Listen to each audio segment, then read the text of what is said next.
We are back. Warp and Woof Radio, RadioNext.tv at the Cool Groove site. Come to you on Wednesdays from 11 to 11:50. We're introducing you to Christians doing good around Indianapolis based on Titus 3, 1, 8, and 14. Do good, do good, do good. Our sponsor, the Comenius Institute. At the Comenius Institute, we cross 3 bridges. The first bridge is into college, where we help Christian young people think Christianly about their subject areas and the content that they're getting in college. Also answering their questions about things that they hear around the campus. 34,000 students attend IUPUI, downtown Indianapolis. Glad to be there. I'm also teaching a couple of classes with some great colleagues in the humanities department at IUPUI. Second bridge we cross is into communities, which is exactly what we're doing right now. Our constant interest is doing something that would show the beauty of God's world, as well as demonstrating the goodness that comes out of relationships that we have in and around Indianapolis. And of course, we're doing that in the radio show. Over 200 episodes over 4 years. Glad to be a part of Indianapolis. The third bridge that we cross is into culture, which means that we're interacting with all different kinds of ideas and issues. This last week, for instance, on our Truth in 2, that's our 2-minute videos that we put out every week. We were talking about the necessity of being broad-minded. We are definitely closed to certain things, and nobody is truly open-minded in that sense of things. So we're grateful for the opportunity to interact with culture.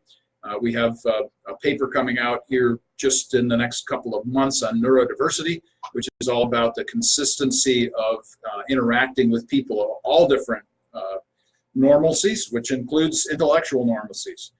This will focus especially on autism, so we're thinking Christianly about everything, including things like the issues of intellectual disabilities. But today, in anticipation of tomorrow, which is Halloween in and around the United States in particular, and Indianapolis specifically, we're glad to invite into our studio today somebody who is at a distance in New York City. This is Joey Yeager. In fact, those of you who are Facebook Live right now can actually see a picture of Joey next to me that I made this morning. Joey joins us from New York City. Joey, thanks so much for being here today. Thank you so much. I feel like it's a little bit of a cliche, but I actually am really excited to be on the show today. Thanks for having me. Yeah, you're welcome. This whole thing started because we became interested in and invested by a concern that we saw on Instagram from you, and I'm still chuckling about it because it's just so hilarious. If we could redo this and repackage this show, I would definitely be showing people the video of what you did. But you were in New York City, and you were pointing at various decorations in anticipation of Halloween and doing some things that were quite unusual. Why don't you explain to everybody what it was that you were doing? I would be happy to. Thanks so much for asking. This idea came actually from a comedian that I follow on Instagram. Really funny comedian. Started following him when he had a really small following. Has grown to over 1 million. A Christian comedian by the name of Ken on Stage. Essentially, I think that I'll explain what it was that I did and then talk about just like briefly why I think that it's funny to people. So in New York City, people embrace Halloween. That's just sort of the nature of the city. People can get really, really into it. And so when there are Halloween decorations of all sorts, I sort of embody a caricature, if you will, of an overly zealous, spiritual Christian, and just go around to different places, and I literally record myself casting out the demons that these things represent in a very comical way. I got a tattoo recently on my hand that it's a cross, and so I use that to my advantage. And there's just this sort of the reason why I think it's funny, and the reason why I've actually gotten the most interaction on my Instagram account from these videos is because it's so over the top.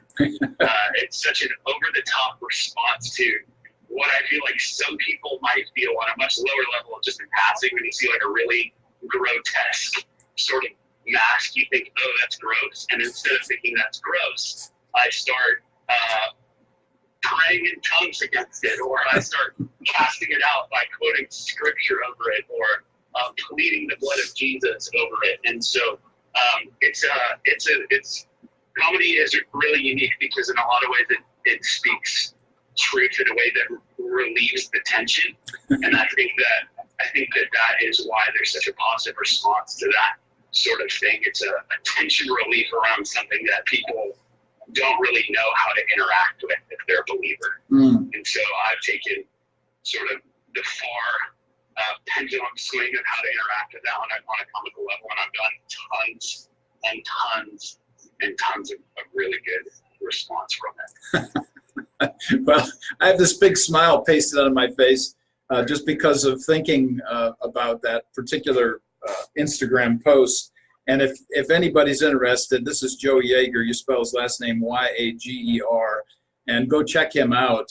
Check out that Instagram post that he put up and all of his anti-possession emphases there. And I really do appreciate the fact that you're bringing in the comedic here because, the word comedy actually comes from the word cosmos, which, means that we actually have an ordered universe. And so comedy really only works because we know that there's an order invested here. And so it's really kind of fun to hear that, you believe in the tension and that breaking the tension sometimes is an important process. Absolutely. Listen, Halloween's a weird holiday. I think Halloween's one of the weirdest holidays in the United States because there's so many people who have no idea what to do with it. Right. And because of the history of Halloween that I'm sure that we can get into in a few minutes,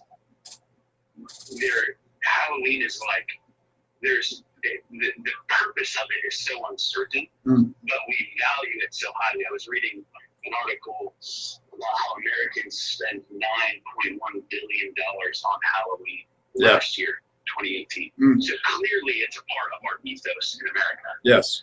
But so many of us have no framework for how to relate to a holiday. It's not like a Christmas or an Easter. And so, especially for believers, it's like, what do we do with this thing? And I think that creates a lot of tension. I remember growing up as a kid thinking this is the cheesiest thing on earth, but they called it trunk or treating.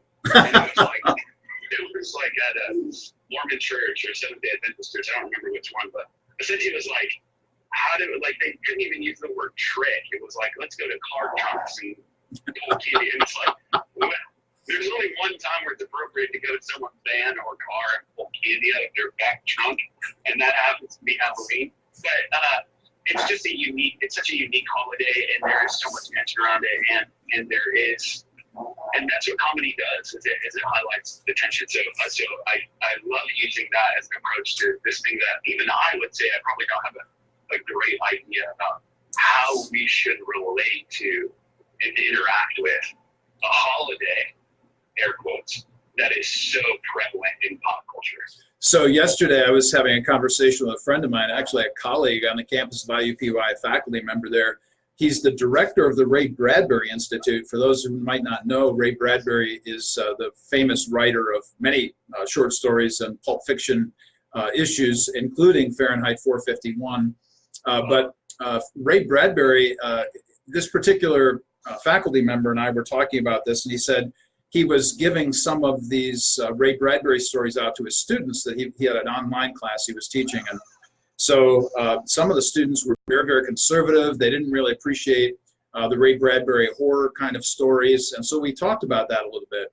And I want to just kind of put this caveat out there just for this whole show, and then, we'll kind of press on. But I just want to say, while we are having this discussion, and it's pretty obvious that both of us are not too concerned about Halloween just generally, and we'll talk more about that, we also do want to say to everybody, look, we know that you have different convictions.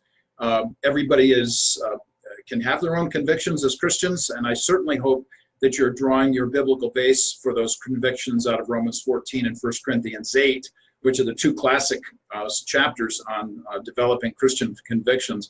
And I would also say, not tongue-in-cheek, but almost, that if you're celebrating Easter, which is actually nomenclature for the beginning of spring, and you're having Easter egg hunts and loving bunnies, I'm saying to you that that too is a cultish kind of thing. And if you are celebrating Christmas with the ancient Druid symbol of the Christmas tree, that too is something else apart from a Christian tradition. So I just want to say that out front to everybody. Hey, we're talking about this. I also want you to realize that we do a lot of other traditional kind of things that really, truly go against a Christian view of history. So I just put that out there. It's kind of like my little 1-minute slot to say I appreciate other people's points of view, but we're going to press on with this one anyway. Yeah, let's live in the tension of this. Let's talk about it. Yeah, let's do that, shall we? Might as well. It's coming tomorrow. It's coming tomorrow, yeah. So I wanted to pick back up on something you said that was fascinating to me. You said really people get into this in NYC. So why is it in the city that they're so into Halloween? That's a great question. My first response is I have no idea. New York City is such a complicated concept on a psychological level. The amount of people that we have in such an enclosed space. I think there's something like 130 languages spoken in New York City. Oh my! More. Wow. Maybe it's like 400 languages. Like over 100 countries represented. 8 million people. Every religion you could possibly think of. And we're all living in like a 24 square mile, like Manhattan island. Yeah. So the reason why I say that is because I think that, and I emphasize the word think, from my perspective, people need to maximize the opportunity to identify themselves in the world in New York City. Okay. And so I think that those, when you have the opportunity to identify with something or show off a part of your identity, you're going to use that. So I walk, there's houses literally on my street where there's like statues of severed heads like on the doorstep and chains wrapped around the fences and like ghosts and goblins and like the stoop, think of like the classic New York City. When you think of New York City, you're thinking of like a brownstone stoop with a tree line. Now think about that, except it's like covered in Halloween decor, and not like, oh, it's a cute little pumpkin. It's like that is a severed head of a clown sitting on someone's doorstep. And so I think it's, my first initial answer is I don't know. My second answer is maybe because they want to be seen, they want to identify themselves in the world, they want people to know that they're there. Yeah. And telling me some of those decorations definitely highlight that that's somebody who's passionate about Halloween there. Wow. And so that's my initial take on it. Halloween's weird, man. Okay. It's weird. It's like, well, let's get back to the dispossession emphasis too, where you're casting out the demons and so on. And let me say to all of our Pentecostal friends out there, we actually believe that there is a necessity to understand that there's a spirit world, and I really want to emphasize that concept. And actually, the issue of demonic spirits and all those kinds of things actually exist and are true. We'll talk about that. So we don't want to diminish this in any way. Let me just ask this question about the whole clown bit. I realize that the clown issue, ever since Stephen King's It and all kinds of other issues there, the clown has been a classic Halloween costume kind of thing. Is that something that you see a lot in New York City? Man, it's so interesting you said that. I remember, this was maybe, I don't know if you remember this. I'm sure that you do because it wasn't that long ago. 2017, 2016. I wasn't in New York City yet, but there was like a massive movement across the United States around Halloween time of people dressing up like clowns and like lurking and trespassing on other people's property to scare them, and like standing outside of their windows. And kids would like get in groups and like dress up as clowns and stand in the middle of like back roads to scare drivers. Right. So it's interesting you said that. I was reminded of that time. It was brief, but it was like everywhere. clowns were getting arrested by the police and people were threatening other people. It's crazy. America, what can we say? I would say that in New York City, yeah, there are clowns. I don't think that it's so prevalent that you would think about it. It's so unique that the movie The Joker came out recently. Yeah. And how his persona is a clown. And so to a greater degree, I think, again, so much of culture has influenced how we relate to the clown. Yes. There have been, if anyone is a history major or psychology major, there have been significant people that were back in the 60s and 70s who used clown costumes as masks to do awful things to people. Yes. And so I think that, yeah, the clown is just something that doesn't, it's a weird thing that doesn't go away. In New York City, there are clowns, not necessarily any more than anything else. Clowns maybe more in the metaphorical sense than the literal sense. To be expected if you have, I suppose so, people in one city. Yeah, I suppose so. Well, let me establish some baselines here for us, just so that everybody knows where we're coming from a decidedly Hebraic Christian point of view. I wanted to run through 6 basic concepts that I really try to emphasize to everybody when it comes to not just the discussion of Halloween, but just generally speaking about evil. So here are some baseline concepts, and maybe we can riff on some of these maybe before and after our break. Now, the first one is that evil is real, historic, and personal. So this comes out of Genesis 3, of course, and we see the connection all the way through Scripture that the evil that we're talking about here is embodied in an individual entity as Satan, our adversary. So there's that kind of emphasis. The second thing I need to say here is that there's no possibility that evil will ever win.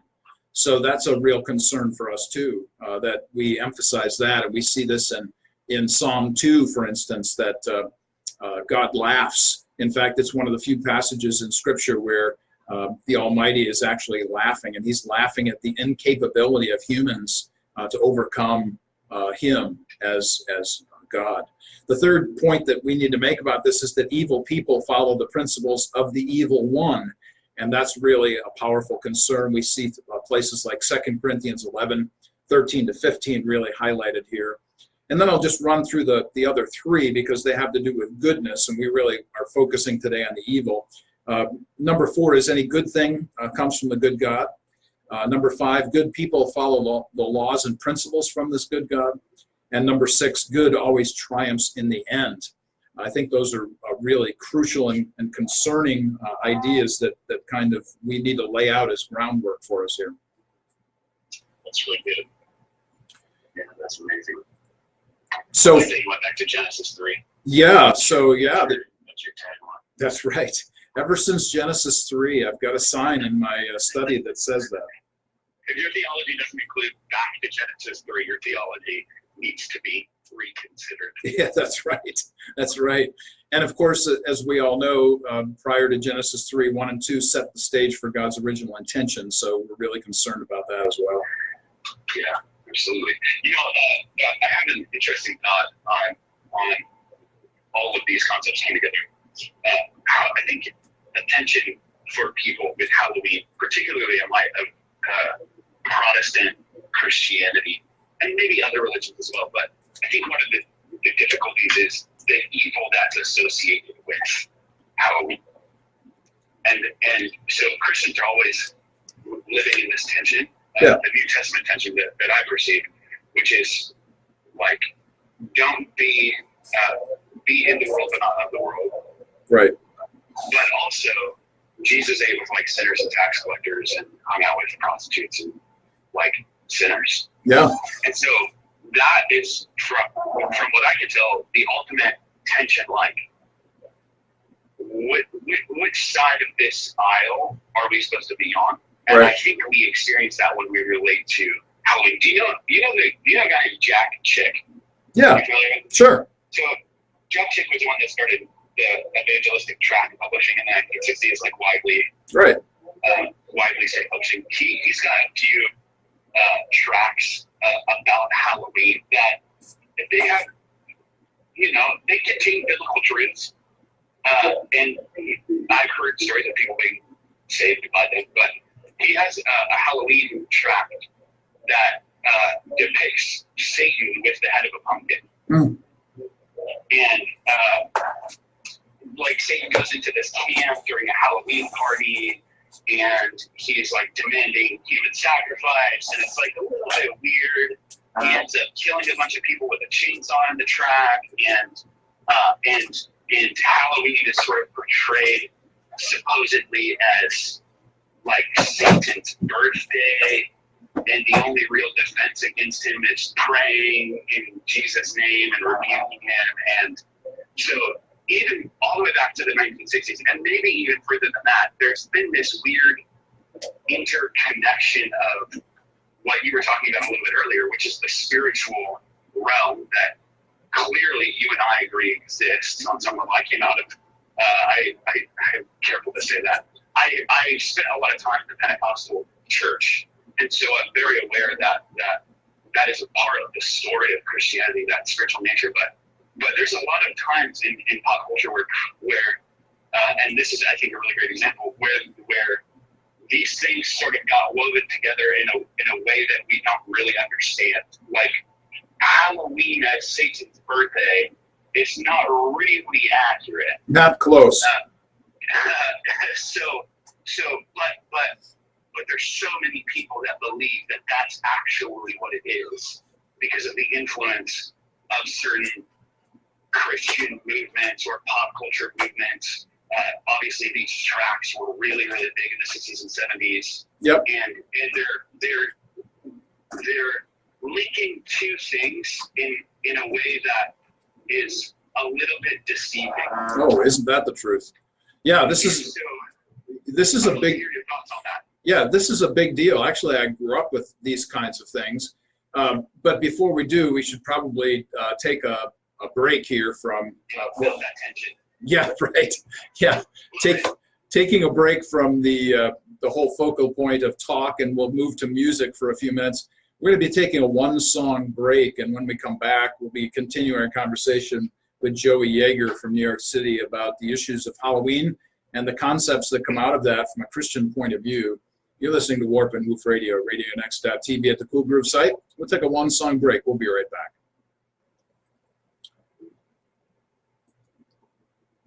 Mr. Armstrong wants to know what happened in Genesis 3. Mr. Armstrong, Ryan's talking to us. Yeah. I feel like this is it's going well. Yeah, absolutely. Any thoughts about how was that a good transition? Yeah. We can go in any direction. Actually, I'll pick back up on the Chick tracks when we come back in. It was the kind of thing that I grew up on when I was in a very fundamentalistic church in the 60s and 70s. So, you've hit right in the arena of where I was living at that particular juncture. Wow, that's awesome. Yeah. And then I'd like to ask questions about. I'll ask questions to you about what you feel like the Bible recommends for how we should interact with it, and then I personally would like practical things. Sure. How to interact with people who celebrate. Should I be going to Halloween parties? Yeah. Should I be dressing up on Halloween? Yeah. Let's do that. We come back. We'll start in with the Chick tracks, and then you just jump in with your questions, and we'll go from there. Yeah. We'll probably have 15 plus minutes when we get back in. Okay. Yeah. Awesome. How far are you physically from the church building where you're going to be? I'm in my offices right now. Oh, okay. Okay. Yeah. We do church in high schools. Oh. We have offices in Hell's Kitchen. Oh, okay, great. Yeah, speaking of Halloween. Yeah, exactly. Halloween's weird in New York City, man. It's like the one holiday of the year that you don't go outside at nighttime. Oh yeah, it's kind of like the Purge movies, huh? Yeah, a little bit. It's like it's like, if crime happens in New York City, it's not really easy to track down. And it only is like infinitely more complicated when people are allowed to just dress up in Halloween masks. Yeah. So it's like, you get jumped by a group of people wearing clown masks. What are you going to tell the cops? Right. Right. Yeah, it really does sound like a whole purge situation there. For those of you on Facebook Live tracking with us here, the whole purge issue is one that came out of movies. When was the first one done? Back in 2014 or something. And oh yeah. I get a big kick out of those. What did you think about it? I mean, this is probably a long conversation, but it is a longer conversation. I'll just give you the short answer, and that is I actually go back from the Purge movies to The Night of the Living Dead. And if you remember The Night of the Living Dead, when was that done? 67, 68, 66, George Romero. You know, one of the heroes of that film was African American. And in fact, he was the hero of the film. And what I find fascinating is that they did exactly the same thing in the Purge movies. So you've got this person coming into the house who's black into a white home, and yet he's the one who saves the white family. I find that fascinating, to flip the script. Yeah. So, just a little bit of Hollywood and movie history there to kind of take out some of those ideas. But yeah, I get a kick out of them because it's a unique concept, just in the general sense of, okay, what are we going to do with all the crime in the streets? Okay, we're going to have one day out of the year where we get to take out anybody that we think is, a bad person. And I'm speaking humanistically now, okay, from a human point of view. I'm saying this to all of our listeners to emphasize the fact that, I don't believe in that, obviously, but it's a unique approach in a movie to come at things that way.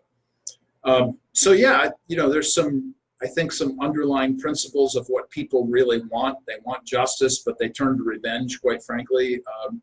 And then there's the tension of almost a black comedy in the Purge movies. Yeah. So for what that's worth, kind of gives you a little bit of a snapshot there. We critique as Christian practice, that's the subtitle of that book. Yeah, we're right in the middle of our commercial break. About 15 seconds, we'll be coming back in. Professors, churches, and business leaders and entrepreneurs about God's truth in every endeavor. Join the growing number of Emmaus Institute contributing patrons. Christian interpretation begins with God's word, so we can interpret God's word. The Emmaus Institute for Christian wisdom and daily life meeting. And we are back, daily life meeting, and we are specific about that. Today we're dealing with the topic and subject of Halloween in anticipation of tomorrow, which is October 31st. And just as we were ending the first segment of our show with Joey Yeager from New York City, he was mentioning the chick tracts that came out in the 60s and 70s. And Joey, just to kind of tie back into that, I was alive then, of course, living through the chick tracts of the day. I remember reading them consistently. They were a big deal then. I grew up in a very fundamentalistic Baptist church that believed in basically all of what was being done with Mr. Chick's tracts back then. I've set them aside since over many years. But those kinds of things, I'm even thinking about the Left Behind series, those kinds of things where I would really have some theological questions about the kinds of things that are being said in those literary perspectives. Nonetheless, I think Christians are trying to interact with how do we do this thing? How do we deal with Halloween? I think a lot of Christians struggle with it, frankly. Yeah, absolutely. I mean, there's tension here, right? Because we don't know. Typically, we're not living in a utopian existence of all believers. Maybe at the second coming of Jesus, it will be like that. But right now, we all have jobs. We have communities, and kids play soccer on teams with parents who aren't believers, and all these things. So I say that because we're ultimately going to be affected by it. We're going to be invited to Halloween parties. Our kids are dressing up as whatever they are to go to school, or it's going to intersect with our life in some way, and ultimately we can't just look at it and be like, well, I don't believe it exists, and then turn around and walk away. It's like, Right. no, it exists whether you believe it or doesn't. The question is, how do we as believers interact with it in a meaningful way that is useful and brings about human flourishing? Yes. And that's, I'm sorry, did you want me to answer that question? Answer that question, and then how ultimately is, if you could, have two things. What does the Bible say about it? And then for all of us who are listening, how do we live in that tension, and how should we respond to, should we be going to Halloween parties? Should we be going trick-or-treating? Or should we be sitting at home reading these chick tracts about Satan dressing up as a pumpkin head, killing people at a Halloween party? Right. So every Halloween, Robin's my wife, and we dress up and in our costumes, and we sit at the edge of our driveway, right where the sidewalk intersects with the driveway, and we have all these little kids coming by in these cute little costumes, parents pulling them in the four-wheel bit, whatever, and for 2 hours. We sit there and we have these huge baskets of candy. I mean, huge. Robin's always telling me, you don't need to buy that much. And of course I buy that much because I'm addicted to the legal white powder, which is sugar. So, I get the leftovers afterwards. But so we interact with our community that way. And I think that's very inviting. It certainly has been in our interactions over the years with folks in our neighborhood. They appreciate the fact that, first of all, if nothing else, they don't have to go up to the front door. They can meet us right on the sidewalk. Folks really like that.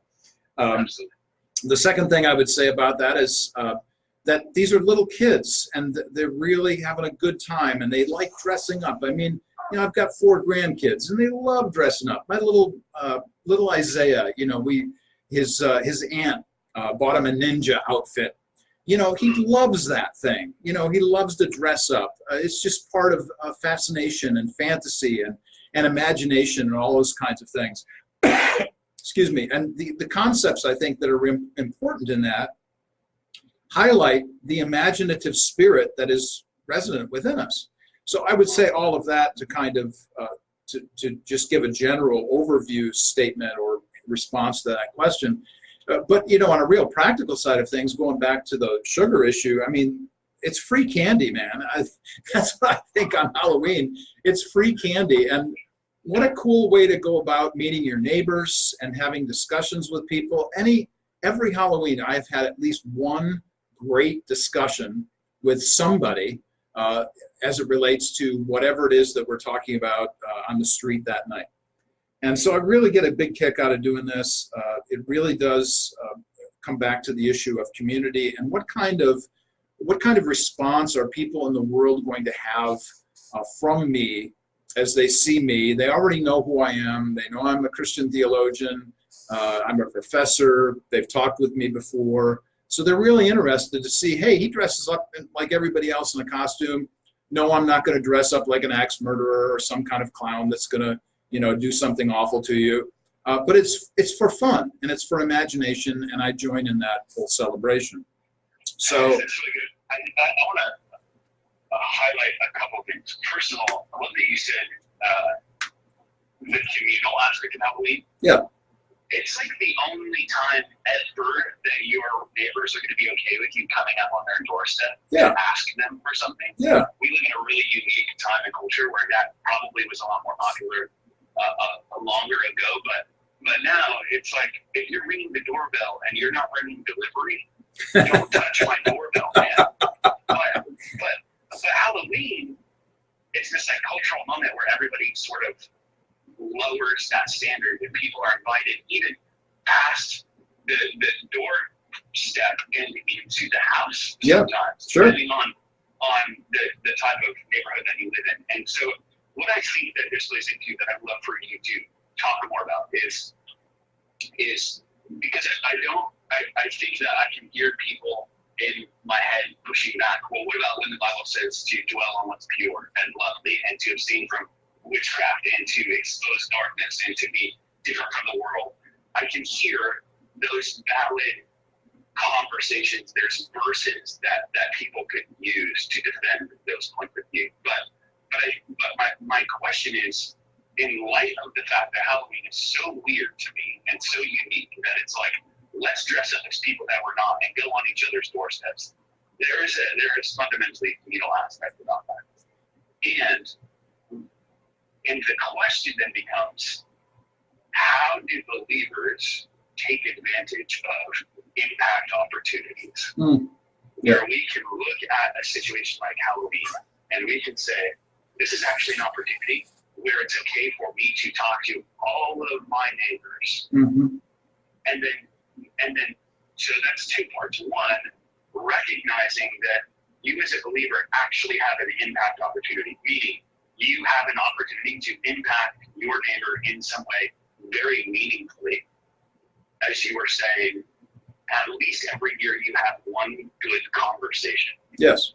So the first part is, as believers, are we recognizing Halloween as an opportunity? And two, when we do recognize it, how do we have those conversations? How do we, oh, your kid's dressed up like a ghost. Have you heard about Jesus Christ? It's like, probably not the way that we would feel comfortable, like introducing our faith into the daily life things that we do.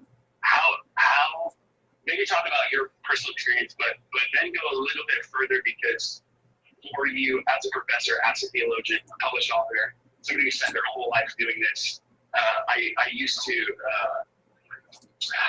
do Brazilian Jiu-Jitsu as a martial art, and I would talk with people who were black belts. And one of the things they say all the time is that they've forgotten what it's like to be a white belt, which is a really important concept, because if you forget what it's like to walk onto the mat for the very first time, it's like terrifying. Yeah. And like the first 6 months of Brazilian Jiu-Jitsu, you were just like being crushed by everyone. And so like the name of the game is survival. I say that to say, as somebody who's been in this your whole life, what do you say to that person who's walking onto the mat for the first time, having those conversations for the very first time, and maximizing an opportunity, something as what others might call as secular as Halloween, in a way that promotes community and maybe even a way to share Jesus with somebody? My general thought would be that it better be starting before Halloween. If I'm not interacting with my neighbors or having conversations with my neighbors apart from Halloween, they're not going to want to talk to me on Halloween. So we're on a street that's just full of little kids, and parents are out with them in the summertime, in the fall, and the spring, and baby strollers and the whole 9 yards. And people walking their dogs and those kinds of things. So you stop and you have conversations with folks. And my point in even emphasizing that is that, this is not a run and gun, one and done kind of approach that we do on just one day out of the year. Oh, this is Halloween and I need to spread the gospel because there's evil in the world. There's evil in the world the rest of the 364 days of the year. And I need to be addressing those kinds of concerns that, anybody would have during those days as well. But if I'm not carrying on conversations with folks prior to Halloween, then probably Halloween isn't going to be the only one time that I'm ever going to get a chance to talk to people. So back to your white belt concern, I think that people need to be careful. Let's say, for instance, we're going back to the convictions issue, and I'm thinking about Romans 14 and 1 Corinthians 8 here. If you have come out of a situation like Paul was addressing and saying, hey, if you were offering sacrifices to idols, and you were believing that the meat that you were eating was evil, then don't eat meat. But he says, hey, I know based on what God has already told us that the meat's just fine and the idols don't exist, so go ahead and eat the meat. But if you have problems with it, then don't eat the meat. I would say the same thing to everybody. I would say, look, if you've come out of a culture, a family that has horrendous history, that you've got awful, nightmarish backgrounds to family issues and Halloween, then stay away from it. But if you're the kind of person who's enjoyed this kind of thing throughout your life, you've just become a believer, this is something that your parents did, you want to do with your kids, it was lighthearted, you enjoyed it, it was free candy, you know, all those things we've already said, then I would say use it as an opportunity to say to other people, you know, this is the way I used to think about Halloween. I used to think it was just about fun, but now I think, hey, you know what? I know that evil really exists. And I know that Jesus died on the cross because of that evil and the necessity of overcoming that evil. And maybe you even have opportunity to talk about those things now. But to your second point, I would say, which had to do with making sure that we help people to understand how to live in the world, how to deal with the culture at large, and the difficulties that I think it confronts us as Christians. And in all honesty, it does all the time. I think the thing for us that we have to remember is how do we come across to people in a way that's beneficial in our witness? How do we concern ourselves with how am I going to be viewed in the culture as somebody who has respect, somebody who has appreciation? The Colossians 4, the 1 Thessalonians chapter 4 passages about how in wisdom am I going to communicate with people that don't agree with me. I think all of that kind of stuff is important. So how do we do these kinds of things is going to be a real important idea of how do we communicate. But I don't think the communication is any different as it relates to Halloween as it might relate to, hey, how come you have a job as a salesperson? Or how come you have concern about medical ethics? You know, to me, all of these things are wrapped into one issue, which is how do I negotiate the culture in a world where I desperately have very big disagreements with where does evil come from and how do we overcome it? Wow, that's really good. So just to wrap that up, you clearly don't believe that Halloween is Satan's birthday. Right. And that's established. Right. Halloween's not Satan's birthday. And candy is really good. Yep. And this needs to be locked down in an individual context on some level. Yes. With the understanding that this can be used and capitalized on as a moment of hospitality from Christians to people who don't walk in the faith. Yes, yes, yes, and yes. And that could produce major fruit in the life of that neighbor that you have. That's right. Yeah, and if there's any one word, if I were going to describe the Christian view of life and things in one word, I would say that it's others. So it's a very other-centered point of view. My focus is the focus of Jesus, is the focus of Moses in Leviticus 19, that I'm supposed to love my neighbor. And that love is going to be inclusive in the sense that there's an exclusivity to it, that there's only one person in human history that's overcome evil, and that his name is Jesus. And so within the context of the local church, I would emphasize that, you know, go to your pastor, go to leaders in your church, making sure that you're walking side by side with what your particular local church is about. But for this particular podcast today, for this particular radio show, we are saying to people, look, you have an obligation to your neighbors, and your neighbors is one of, as you've well put it, hospitality. Yeah. Candy is good and so is God. Absolutely. But both are good. That's right. And I know that you need to take off here in just a few seconds. Any final thoughts or questions you might have today? No, I hesitate to use the word love when I talk about Halloween.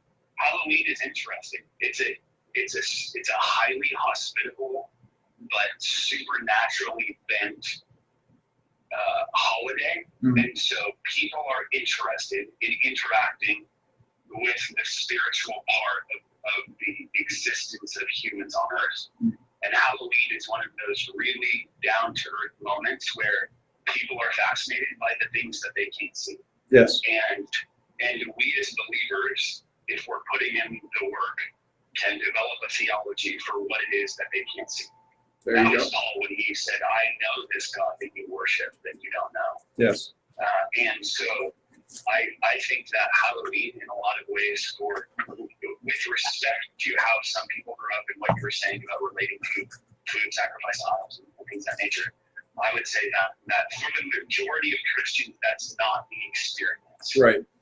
Which means that we need to give considerable thought toward how do we maximize and utilize a moment like Halloween to be impactful in a way that communicates hospitality and love to our neighbor.